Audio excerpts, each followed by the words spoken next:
What's going on, guys? Welcome to another episode of the BodFathers podcast. I'm your host, Rafa. Yeah, my co-host Berto. So, ladies and gentlemen, our content keeps getting better and better. Today we have another guest, our second guest on the podcast, introducing a good buddy of mine, an old coworker, Hernan Paredes, aka Rhino. Thanks, buddy. It's good to be here. I when you first told me you were gonna start the podcast, I was like, "You gotta get me on here, dog." I play it. You know how we do it. So we just finished having some dinner. My wife cooked something up for us. So we're still in Studio South, broski. For now, For now, we're good. we still got the family tree in the back. So last episode we were talking about fitness. I mean, I think we could continue on this talk. I think we left off on a pretty good note. The reason why I brought Hernan here is because he is a well-known powerlifter in this area. But let's get to know him a little bit more. First of all, let's just say how we met. A little background. I'm in the pharmaceutical business. I sell medicine to dairies. Legal? Legal. Oh, okay. Legally. Barely. Barely. No, It's so legit. legal, it It's- should be illegal. It's legit. Saturday and I'm working on a dairy, and then we kind of hit it off. We started talking a little bit, and he asked me how I got into it, and how I kind of slowly worked my way up, and he'd be like, "Oh, I'd be down to do that." And fortunately, we were gonna need someone, so I mean, it all clicked, and got to know a little bit more, and talking about his fitness journey, and told us told me and the old coworker a little bit about it, and it's very intriguing, very interesting stories, and hopefully we'll get to hear some right now. May not be enough for this podcast, but Maybe not. So you want to take it from here, Brisky? Yeah, no, let's talk about fitness. I mean, one thing that we talked about last time, right? How we got into it. I think that's a great way to start this, in this fitness podcast. I think is what for us we shared, right, our journeys, what got us into fitness. So a good point is maybe you sharing, let us know what got you into lifting, powerlifting, right? So I mean, it really did start from a very early age. I started playing sports when I was about maybe sixth grade, maybe even younger than that. When we, elementaries do the whole spring games, kind of a track kind of deal. Started doing that and transitioned it. We had flag football up in our area because it's like rural towns. yeah, It's kind of that's all they have. So did that. Did some other sports. Track was a big one. Got into high school and started doing the football track. Right off my freshman year of high school, my coach, shout out Mark Ambini, he was a really good coach, and he really emphasized weight training. Yeah. We had a full weight training class where we would have our whole block in there, and that's kind of where it took off. I mean, I was already a pretty strong kid as at that naturally, age. right? Yeah, naturally pretty strong. There's a difference between like learning. My headphones died. No, okay, that was the warning. Sorry, we'll cut that out. But there's a difference between being naturally strong, right? And there's a difference between like learning and technique, learning how to be strong, right? And we can get more into detail about that, but I just wanted to point that out. There is a difference between that, right? Yeah. Definitely, it's just like genetically, a person can be, look at it as a bodybuilding standpoint. If a person is genetically gifted, where they are built way better than normal people, like that's kind of the same thing in the strength world. But just because you're strong naturally, like you still got to put in the work. Yeah. But Absolutely. I started working out freshman year. I mean, I was already benching like maybe 200 pounds. Damn. Freshman year. Yeah, like it was pretty ridiculous, man. Like and it kind of grew from there. Like I was already over 200 pounds. Like I was a big kid, and I was pretty decent at sports. Like I was okay at football. Like I What sport motivated you most to work out? I think, right? You said you did track, you did a little bit of football, right? funny story. My freshman year, I actually did football, wrestling, and tennis. Oh, So I actually did tennis my first year, and then my sophomore year of high school, I went back to track because I was no good at tennis. yeah, it's It was okay. kind of like a finesse sport, and my feet can't move that fast. Yeah, And no, but I think football was a big motivator. I was always trying to be bigger, stronger, faster. You're trying to compete with these big kids. I was always so I played varsity for 3 years in high school. So my sophomore year, I was playing against 17, 18-year-old kids, and it was undersized. Like you have to That's the only way you can get there, right? Yeah. Unless you're gonna get pushed around. I know football is a very physical contact sport, right? So I can only imagine wanting to get bigger. That's motivation enough, right? And I kind of talked about that myself. Like that's what motivated. I was a little guy on the team, always. Like I had, I didn't have the strongest power, so I had to make my own power. I wasn't genetically gifted, as you can probably tell. But yeah, I can definitely relate on that. And it's crazy how little things early on can really motivate you to do bigger things later on, right? And that's kind of what helped you get into your fitness journey, right? So. Yeah, it was also like I mentioned before the podcast. I used to get bullied as a kid, and then I was haven't we all? Oh yeah, and then I started watching Dragon Ball Z. What every nerd does, and that motivated me. That had like a lasting impact of characters that were fighting this creature that was had the capabilities that was way stronger than they were, and they were trying to surpass that by training and working harder than they've ever worked before. Well, it taught you a principle. Like I watched that. I didn't watch it when I was a kid, but I watched it when I got a lot older, right? And it kind of is a good life lesson that teaches you. It's great. A cartoon like anime can teach you lessons in life, even though you might not be there. If you work hard enough, if you're persistent and don't give up, you can get there. You might not get there tomorrow, might not be next year, but it's a journey, right? Yeah, and another thing, like once you start working out, like once you start, maybe like a lot of people might not notice, but you're putting in your work, and you start seeing a little bit of results here and there. You start seeing a little definition, and that I think motivates you more, like to push hard. Then you start reading up on into supplements and proteins and creatines and pre-workouts, and we'll get into that right now. We want to know what you took. But what was that point, right? So we're talking about like it gets you going. So at what point when you were like lifting weights, or you knew it's like, okay, I like this. This is me. When I was probably one of the strongest kids at school, and I was like really excelling. I think I was a junior. I think it was like a junior in high school, and I remember I squatted like 500 pounds. God damn! So I was already really strong, and so that was already a big motivator, and it was just I was hooked. Yeah, it was instant like adrenaline.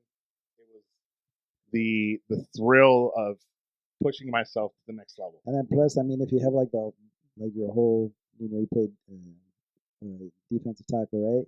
You got the whole D line hyping you up in the back and stuff when you go get a big old lift and stuff. I mean, that has to motivate you too. I mean, you can't let your boys down. You can't that was very much like a Kickstarter. Yeah.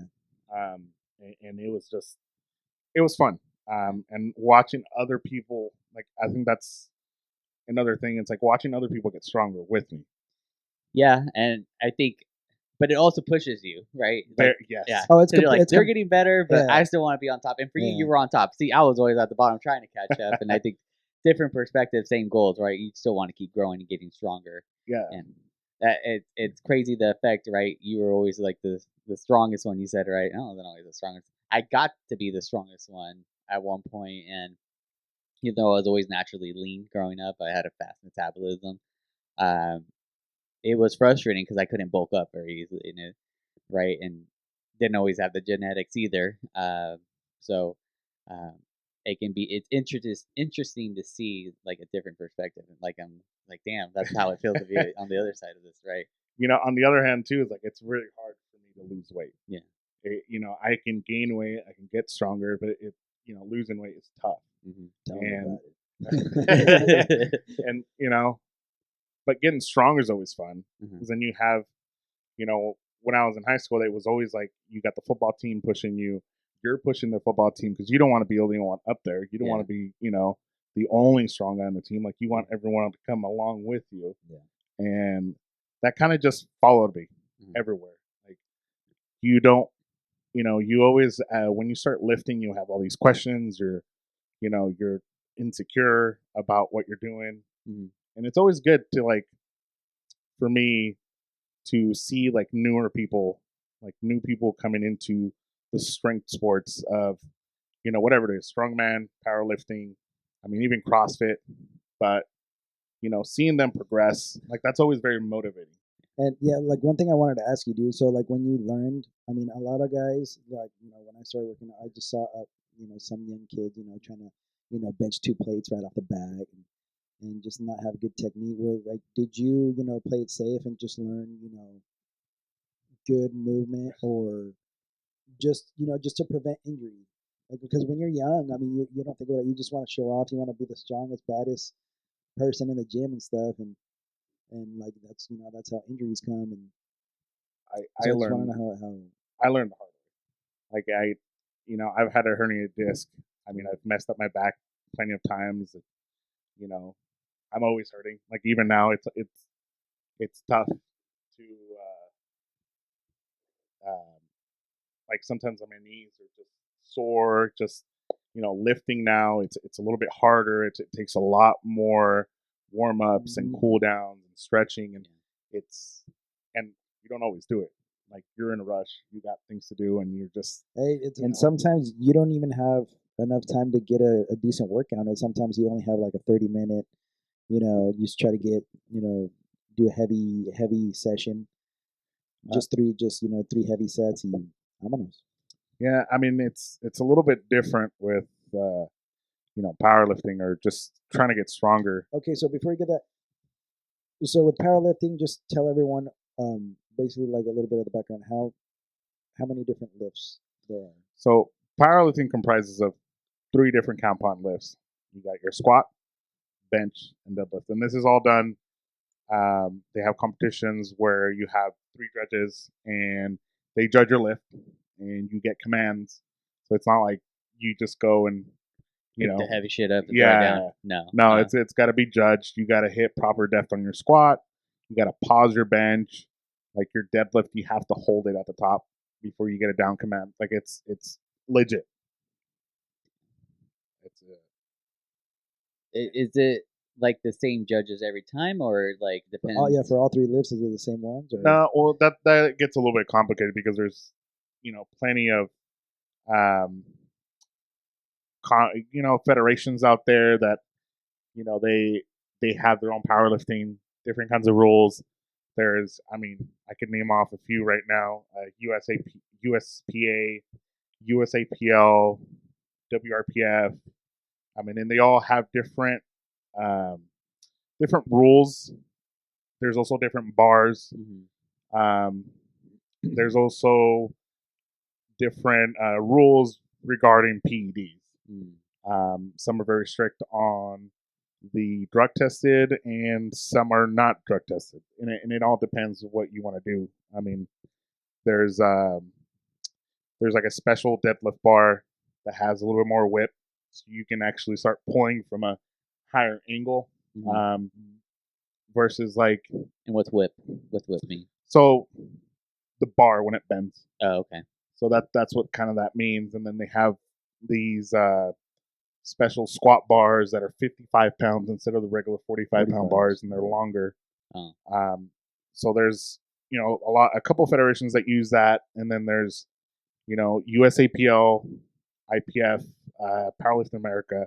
They do just the standard 45-pound barbell, and No, nothing crazy. They use the same bar for every lift, and it's kind of, there's a lot of intricacies into that, where you have different age groups, weight classes. I mean, you got weight classes all the way from, um, I think like 120s and up to like 308 plus, and it's pretty.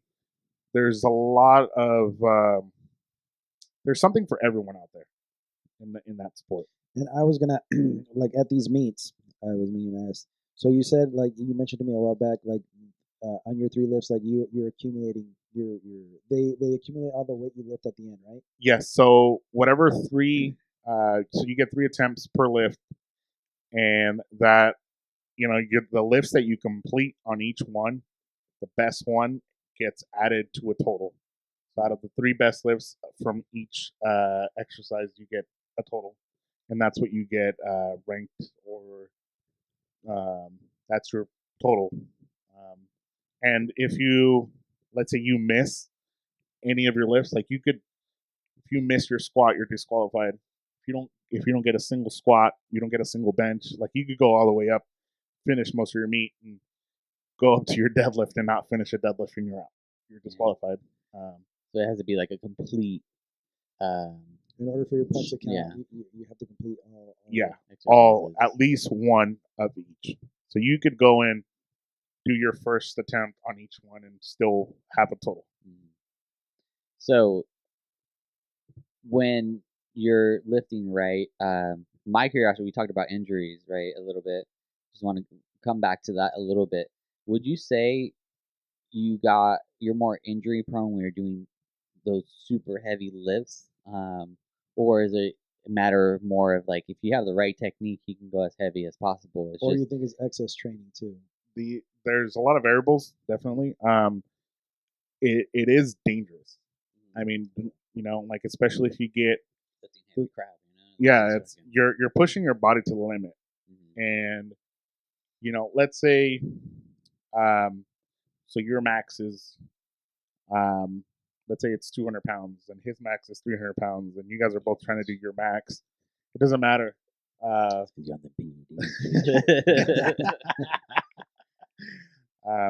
Yeah, it doesn't matter because you're both right at your limit. So anyone that's at their limit is more at risk. Prone, okay. And when you're doing competitions, you're always pushing yourself to the limit, so you're risking. You're risking. No, Yeah. in those competitions, it's an ego thing, dude. I think it's more of a show. I think personally, it's I love to train. Like training for me has been just it keeps me sane in a way. Like I definitely feel like after a hard training session, like I'm better.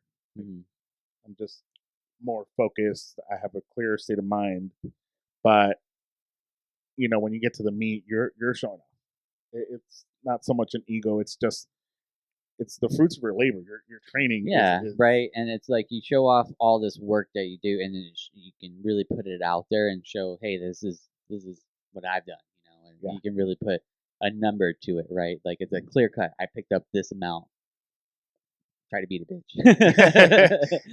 It's an art. Definitely. Like I've seen injuries that have happened to people. I've seen those too. It's unfortunate, but it's a risk that we take. Definitely it's risky. You don't get paid for this. Like you actually pay to do all these meets. Oh, really? Yeah. So it's like you pay to do these meets, and you have the training, but there's so much. You would think there would be a lot because there's a lot of like nutritional product out there. I guess it just doesn't target. It just targets our average consumer.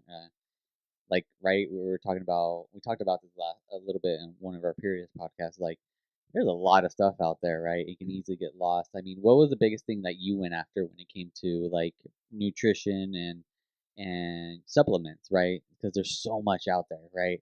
And especially with young guys, like you want to experiment with everything because you want to see what works for you, what your body responds to. It can get a little dangerous if you don't know what you're doing. If you don't do your research, at least. Definitely, that's when you get into all these foo powders and whatnot, like chocolate milkshakes and whatever it is, it's magic powder. and snake oil salesman's trying to sell you this product. It's So, did you use any like products that stood out to you that worked well? I know that creatine worked well for me. Okay. But I was never really a fan of taking a lot of stuff. I was always much. I'm a foodie, man. Like Okay. I love food. If I can get my nutrition through food, which is the best way to do it, the healthiest way to, right? Yeah.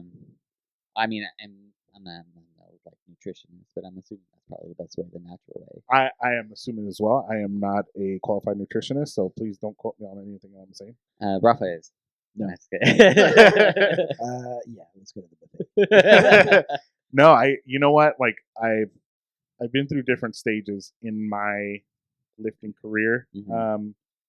I've been at the point where I've been, trying to lose weight to get down, to a certain weight class, where it's been, steak, rice, veggies, like, nothing crazy, nothing fancy. And I've also been on the opposite end where I've been trying to balloon myself up in a way, got myself up to like 308 at one point, and I was eating 7,000 calories a day, and I had to eat McDonald's because I couldn't get enough food in my system. But and it's looking back, that's not the way you should do it. Don't eat McDonald's every night. Don't eat a McFlurry and a Big Mac every night.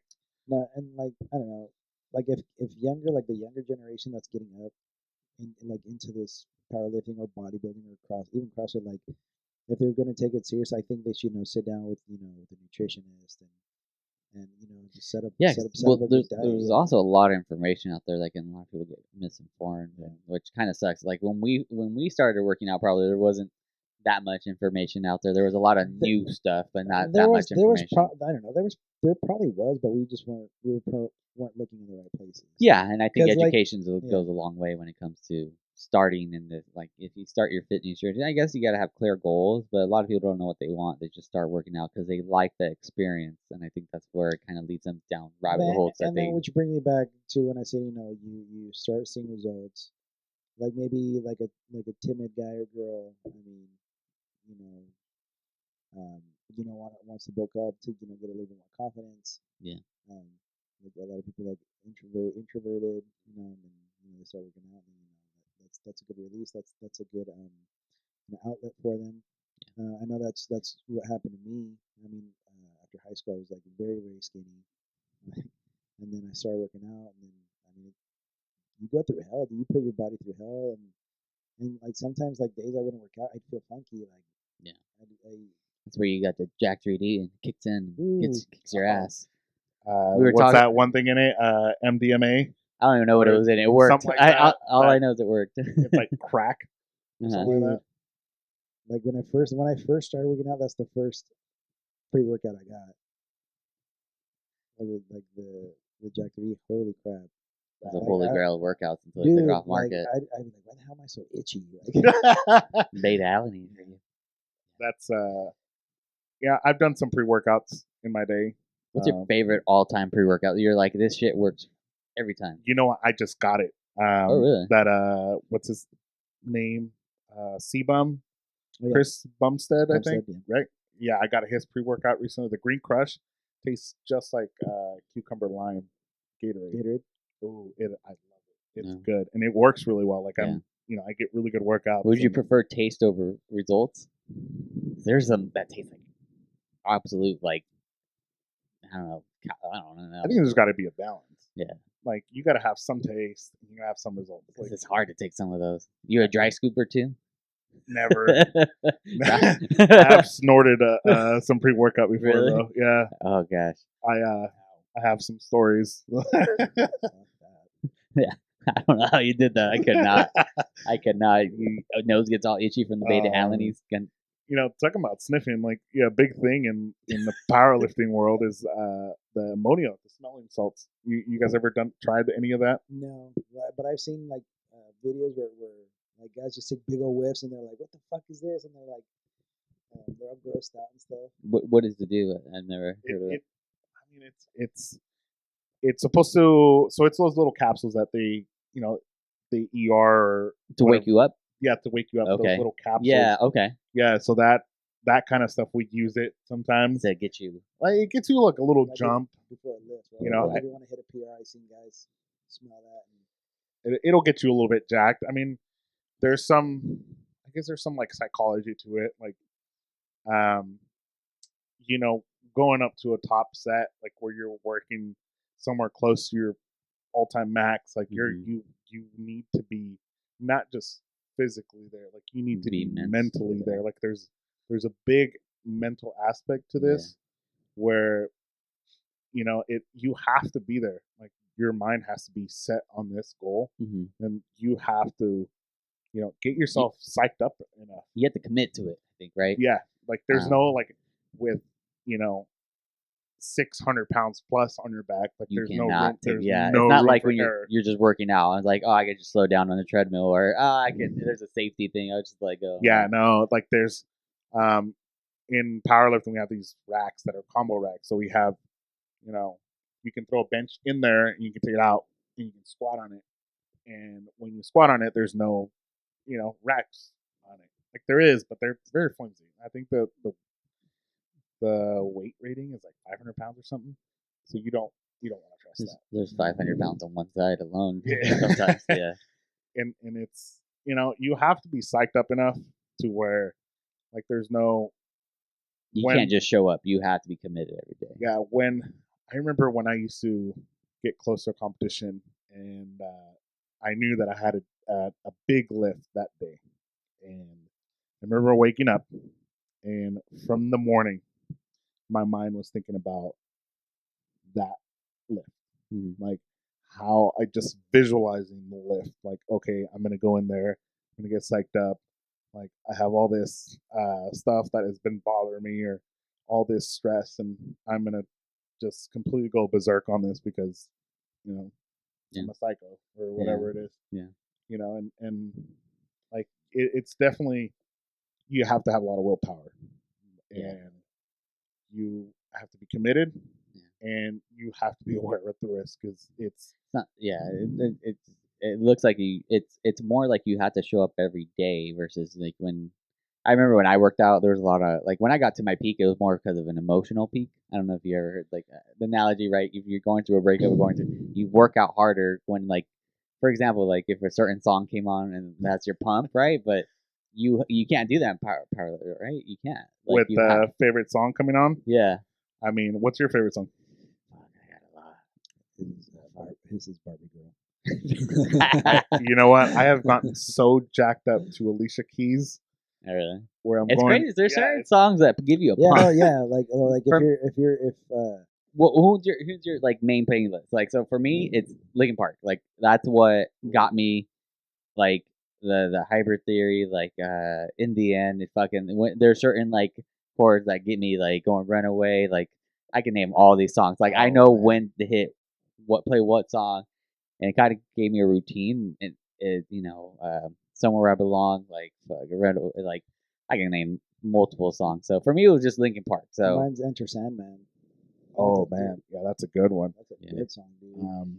Mine's, I tend to think about because if I stick to one song, it's gonna get boring. Yeah. And I love this. There's a lot of songs that you just named that I love. Yeah. But I don't use them for the lifting. I try to find a song that's kind of let's say I'm going through something like I'm pissed off from someone at work, someone at home, or someone whatever it is.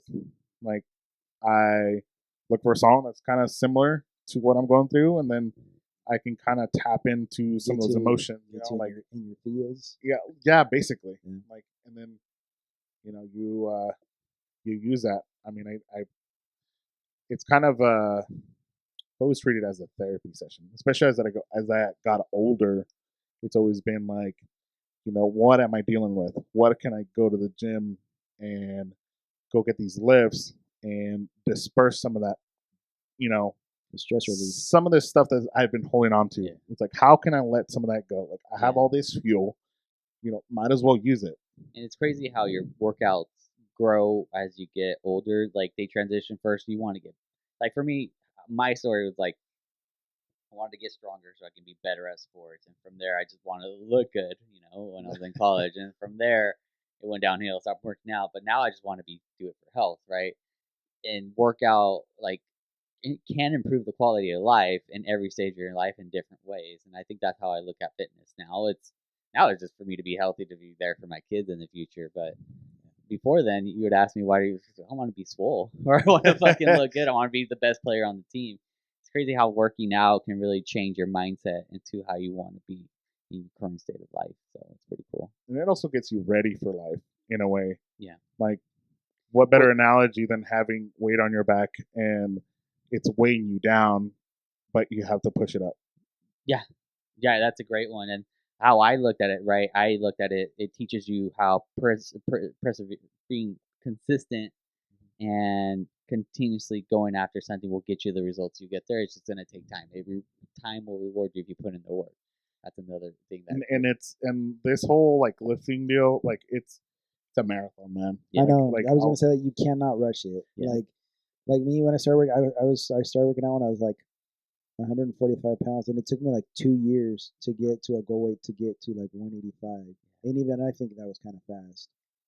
And it teaches, but the most important thing, it teaches you a lot about yourself. It teaches you, right? And that's why not everyone does it. Like it's crazy. It's a small percentage community that really commits to the lifestyle because it's not easy. Because it's not easy, and people don't like to do hard shit. No. That's one thing I learned in life. People don't like to do hard shit. I don't like doing hard shit, but I still do it. You have to, you know, like you have to. You have to do it unless you want to be ordinary. Then you take the easy way out. So it's and it's I don't know, man. It's very hard. Yeah. And but it's also very relieving. You have that stress leaving your body. Yeah. And, you know, like I remember when I started when I did my first competition. God, it was I remember it was like 6 weeks before, and I was online and I was like, you know what, I just want to do competition. So I had 6 weeks, and I went online, looked at a federation website, and signed up for a meet in San Diego. Took a road trip, and I remember my first total was, gosh, it was something like 15,500 something pounds. I squatted under 600, benched like 340, and deadlifted 600 pounds. And and it took me about 5 or 6 years to get to the point where I was at my last competition, where I was, squatted 705, bench 446, and deadlifted 755. It took me a long time, a lot of time in the gym, 4 days a week, 3 to 4 hours in the gym. Like I had to take a snack and a lunch to the gym because I was there for so long. And it just takes a long time. I've seen some people come in to this sport like weak-ish, but they were willing to work and they were open-minded, and they went on to far surpass any of their expectations coming into this. And it's all how much you want it. I know, and you feel good at seeing other people do good as well. I mean, you remember someone that started off from scratch, and then you see them that they put in the hard work and discipline. And the other day, I listened to a quote that Mike Tyson said on the Joe Rogan Experience. He's like with this stuff, like with, for example, him, like his boxing, like his training, is like you have to do something that you hate, but do it like you love doing it. So I think that's like, because like you said, man, a lot of these workouts freaking suck. I mean, and like for example, me, I hated benching.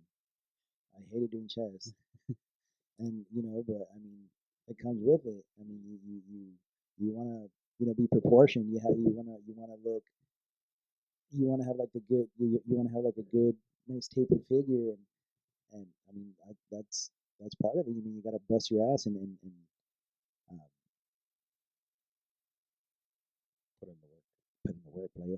Sorry, I spazzed out. Yeah, it's the same thing with powerlifting, man. Like you don't want to be like this guy that just goes in and does bench. And some guys do. They go in and I've seen a guy, all he did at a meet was bench, but he benched over 600 pounds. Like it was insane. But like a specialty. yeah, like you can be a deadlift specialist where your deadlift is like nine something, over 900 pounds, but your your squat is 600 and your bench is 400. But I think what really gets your total up is being balanced. Having an okay bench, having a good squat, and having a big deadlift. Like that's you want to be just balanced. And it doesn't matter. Like I was pretty strong, and I stopped lifting for like a year and a half. But I was pretty strong, but I wasn't a record breaker. I wasn't like world class. Like I was having fun, and just trying to compete against myself more than trying to compete against these guys that were, geez, my coach, shout out to Andy Huang, that huge Asian guy. He he was squatting like close to 850, I think, benching over 5, and his deadlift was also over, I think, close to 800 pounds. Like he was. So how do you know you're good at this? Like, what's the number? You're like, okay, this guy is like, he's getting up there. He's getting with the elites or getting with the good. There's records. Okay. They have records for, gosh, they have weight classes from like women 105, I think, or I think 123. I'm not too sure, but they do go pretty low. And they have women categories where there's women out there that are freakishly strong. Freakishly strong. And then there's, you have men in like lower weight classes that can bench close to 500 pounds. Like, and then you have these monster, like 308 plus super heavyweights that are squatting over 1,000 pounds. That's. So where at what point, like, what is the weight class? I guess is what I'm asking. Like, what is the weight class like that's fully like that's the weight class? If you are the best in that weight class, you're the best of the best. Gosh, man, I couldn't tell you. That's kind of a hard one because there's guys that are. Because like if you look at like boxing, there's like the boxing has like there's a mecca of like where if you're the best at that weight class, you're the best, right? Same thing with like UFC fighting, right? If you're in that weight class, or in wrestling, you're where like the average person would be, and that's where the average fighter would be. So it's a stat. That's what I was really asking. Yeah, it's kind of different in that aspect that like there could be two guys, two different weight classes, but they have the same amount of lifts, and there's not really like a weight class that everyone's in that's doing big lifts. It's just kind of all over the place, and there's strong people everywhere, and everyone's getting stronger, and you see all these huge lifts on, like, I mean, I'm not on social media anymore, but I used to see a lot of these big lifts on social media, and everyone's just getting stronger, man. And it's insane. And you see these. Well, as the techniques get better and more information, I'm sure it's only made the sport even more competitive. Getting the right numbers and getting the right nutrition, adding everything to the mixing pot here. Well, let's segue into this, like recovery, dude. Like, how do you take care of your body? Because I remember you at work, and you would go to your chiropractor often. You're like, hey, I gotta go, get a fucking adjustment or something. Like next fucking tweet. I think for me, I'm sorry, because I think that's really important too. Like, and we don't all do it. I know.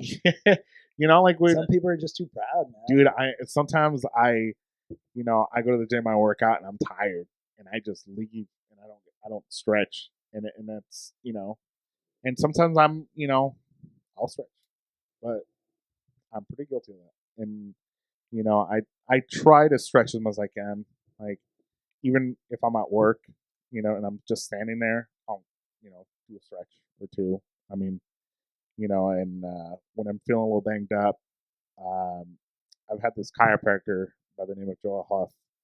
He's out of Bakersfield, and I've been seeing him for 5+ years, and he gets me right. I try not to go. Every time I go in there, he's just like, "Hey, what'd you do this time?" Like I think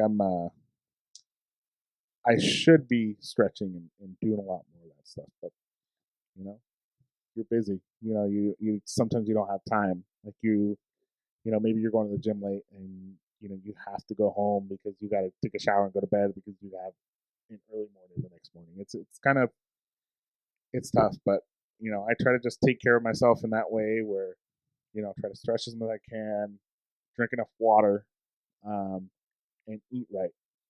I think if you do those decent and then you stretch and also have decent technique where you're not Jerking.